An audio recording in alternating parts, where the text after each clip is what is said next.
कि बहुजन समाज अगर एक हो जाए तो मैं समझता हूं किसी भी पार्टी में जा करके भीख मांगने की जरूरत नहीं पड़ेगी। हम अपना नेता तैयार कर सकते हैं और अपना प्रधानमंत्री बना सकते हैं, अपना मुख्यमंत्री बना सकते हैं। लेकिन ये जब हो सकता है जब हम अपने जमीरों को जिंदा करके, स्वाभिमान को जिंदा करके वजीर बनना छोड़ देंगे। अभी हम जमीर बेच करके वजीर बनते हैं, और हम जमीर बेचना छोड़ देंगे तो स्वाभिमान जाग जाएगा, और स्वाभिमान जाग जाएगा तो पूरे भारत के मूवमेंट में देखा जाए तो आज हमारी संख्या कम नहीं है। SC ST OBC की संख्या देखा जाए तो अपना PM चुन सकते हैं, खासतौर पे SC ST की भी संख्या कम नहीं है। और अगर हमारा कोई प्रधानमंत्री नहीं भी बना तो ये भी मैं कह सकता हूं कि इतना हम लोग एक होने पर पावर दिखा सकते हैं, एकता का इतना बड़ा प्रतीक बन सकता है कि बिना इनकी मर्जी के कोई सरकार हिल नहीं सकती और इनके बिना बन नहीं सकती, ये मैं कह सकता हूं। बंटी जी, जिस तरह से लगातार आप भी बता रहे हैं कि 29 लाख संगठन बन चुके हैं और 29 लाख संगठन हैं भी, एक होने की बात करते हैं, और इन 29 लाख संगठन होने के बावजूद आज हमारे समाज पर कोई ना कोई नई नई टिप्पणियां कर देता है, चाहे कोई प्रतिमा तोड़ देता है, चाहे कोई किसी को पीट देता है, और आए दिन जो है रेप, बलात्कार और ऐसी घटनाएं सुनने को मिलती हैं। उस पर क्या कहना चाहोगे? सरकार ने कमजोरी पकड़ी है, सरकार ने कमजोरी ये पकड़ी है, हमारे लोगों ने मांगना सीखा। और बाबा साहब अम्बेडकर ने अपने अभिभाषणों में भी कहा है कि जिस दिन मेरे लोग इस प्रकार से करने की बजाय इस प्रकार करना सीख जाएंगे तो हम दायक, दानवीर, सूरवीर कहलाएंगे। मूर्ति नहीं है हमारे गांव में, मूर्ति लगाओ, इसके लिए आंदोलन कौन करते हैं? हम लोग। इस यूनिवर्सिटी का नाम किसके नाम पे होना चाहिए? बाबा साहब के नाम पर। इसके लिए कौन आंदोलन करता है? हम लोग। ये बुद्ध विहार टूट गया, उसके लिए आंदोलन कौन करता है? हम लोग। 14 अप्रैल की छुट्टी होनी चाहिए, इसके लिए कौन आंदोलन करता है? हम लोग। तो बाबा साहब अम्बेडकर के मानने वाले क्या आज भी भिखारी हैं या जिंदगी भर भिखारी रहेंगे? और हम मांगते किससे हैं? मांगते भी तो मुझसे हैं जो बाबा साहब अम्बेडकर का कट्टर विरोधी है, उसकी विचारधारा को पसंद ही नहीं करता। तो वो आपको न्याय कहाँ से देगा? वो कहाँ से आपके बाबा साहब के विचारों का सम्मान करेगा? बाबा साहब की मूर्ति डेली टूटती है, टूटने दो, लेकिन बाबा साहब अम्बेडकर का विचार मजबूत रहना चाहिए। जब विचार मजबूत होगा तो मूर्ति नहीं टूट सकती, ये मैं कह सकता हूं। अभी बात यह कि मूर्ति तो लग जाती है, परंतु मूर्ति के साथ साथ जो बाबा साहब के विचार हैं वो डेली मिट्टी में दफन किए जाते हैं, और हमारे समाज के द्वारा किए जाते हैं। जो मूर्तियां गांव में लगती हैं उनके नीचे बैठ करके हमारे लोग ताश खेलते हैं। वो क्यों नहीं अपनी शाखा लगाते हैं? क्यों नहीं बच्चों को पढ़ाते हैं? क्यों नहीं ग्रामीण क्षेत्र में जो गरीब बच्चे हैं उनको बिठा के जितना उनके पास अनुभव है उतना अनुभव तो दे सकते हैं, लेकिन ऐसा नहीं होता है। तो सरकार ने कमजोरी पकड़ी कि मूर्ति लगवाओ, मूर्ति तोड़वाओ। पहले मूर्ति लगाने के लिए परेशान, फिर मूर्ति लगवाने के लिए परेशान, फिर टूट गई तो आंदोलन करके फिर से लगाने के लिए परेशान। कभी आपने ठाकुर की बेटी का बलात्कार होते हुए सुना है? कभी ब्राह्मण बेटी का बलात्कार होते हुए सुना है? कभी आपने बनिए की बेटी का बलात्कार होते हुए सुना है? लेकिन जब भी देखो दलित की बेटी का बलात्कार, जब भी देखो दलित की बेटी का बलात्कार। तो मैं ये कहना चाहता हूं यहां पर कि जो सजा निर्भया कांड वालों को मिलती है वो सजा मनीषा कांड वालों को क्यों नहीं मिलती? एक बात। दूसरी बात, बेटी चाहे हिंदू हो, बौद्ध हो, ईसाई हो, जैन हो, पारसी हो, किसी भी समाज की बेटी हो, बेटी बेटी है। बाबा साहब डॉक्टर अम्बेडकर ने सभी को फंडामेंटल राइट्स दिलवाए हैं। बाबा साहब अम्बेडकर ने हिंदू कोड बिल के माध्यम से सभी के लिए मौलिक अधिकार मिले हैं, और हर बेटी को, समाज की बेटी को, पूरे देश की बेटी को जब IAS IPS बनती है तो हमारा भी हृदय गदगद होता है। और मुझे ये कहना है यहाँ पर कि आखिर ये बलात्कार होते ही क्यों हैं? अगर ये बंद हो जाएंगे तो फिर ये समस्या आएंगी ही नहीं। लेकिन क्या है कि इसमें कहीं ना कहीं सरकार इन्वॉल्व होती है, नेता इन्वॉल्व होते हैं, क्योंकि वो उन्हीं की आड़ में वो लोग बच जाते हैं। बंटी जी, लगातार कोई ना कोई टीका टिप्पणी करता रहता है, चाहे वो बागेश्वर धाम वाले सही और चाहे जगत गुरु रामभद्राचार्य, जिन्होंने अभी एक बयान दिया था कि जो राम को नहीं मानता वो चमार है। और ऐसे लोगों के बारे में क्या कहना चाहोगे? ऐसे लोगों के बारे में मैं ये कहना चाहूँगा, वो खुद के गुरु नहीं बन पाए, वो जगत गुरु क्या बनेंगे बेचारे? मुझे तो उन पर तरस आता है। दुनिया को ज्ञान बांटते रहे, दुनिया को शक्ति से ठीक करते रहे, दुनिया को। मेरे से पास में एक व्यक्ति आया, बहुत साल पहले की बात है, लगभग मैं 2005 की बात बता रहा हूँ। उस व्यक्ति ने कहा, बाबा गुरुजी, एक हरियाणा में ऐसे बाबा हैं कि वो जिसके ऊपर हाथ रख देते हैं वो ठीक हो जाता है। मुझे बड़ी खुशी हुई जानकर कि हमारे देश में साधु संत सूफी फकीरों ने जन्म लिया था, लेकिन ऐसे चमत्कारियों ने भी जन्म लिया है, ये मुझे नहीं पता था।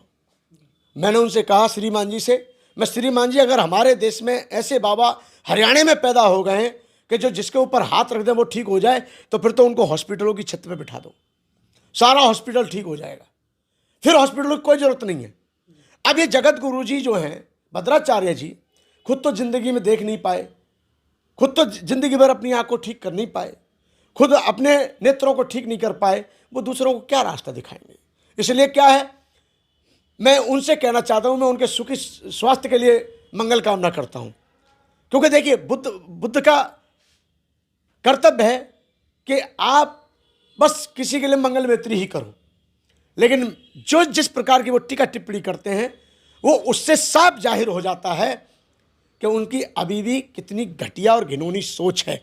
एक अपने आप को जगत गुरु कहे और वो चमहार शब्द बोले, जाति शब्द बोले, तो वो असंभव, वो गुरु नहीं हो सकता। गुरु वही हो सकता है जो सभी के लिए अच्छी सोच रखे। उसके लिए चंगमार, भंगी, तेली, तमोली, नाई, ठाकुर, ब्राह्मण कुछ नहीं होता है। उसके लिए सबसे पहले मानव होता है। और जो बुद्ध ने आज से 2600 वर्ष पहले संदेश जो दिया है, वो मानवतावादी संदेश दिया है। बहुजन हिताय बहुजन सुखाय, बहुतों का कल्याण हो सकता है, चोर का नहीं हो सकता, शराबी का नहीं हो सकता, दुराचारी का नहीं हो सकता, अहंकारी का नहीं हो सकता, घमंडी का नहीं हो सकता, बहुतों का हो सकता है। और बहुतों में कौन आते हैं? जो पंचशील का पालन करते हैं, जो आर्य अष्टांगिक मार्ग को समझते हैं, जो 4 आर्य सत्य को समझते हैं, जो बुद्ध को समझते हैं, बुद्ध की परिभाषा को समझते हैं। और आज धरती पे भले ही राम मंदिर बना, हम राम मंदिर का विरोध भी नहीं करते, समर्थन भी नहीं करते। और विरोध तो ये है कि वो जो राम मंदिर बना है वो पुत्र मित्र सूंगे हैं। हमारे देश की जब अंबानी जी की मिसेज जाती हैं तो वो कहती हैं कि I belong to lord Buddha land. वो जो है वहां से आती हैं जहां बुद्ध पैदा हुए।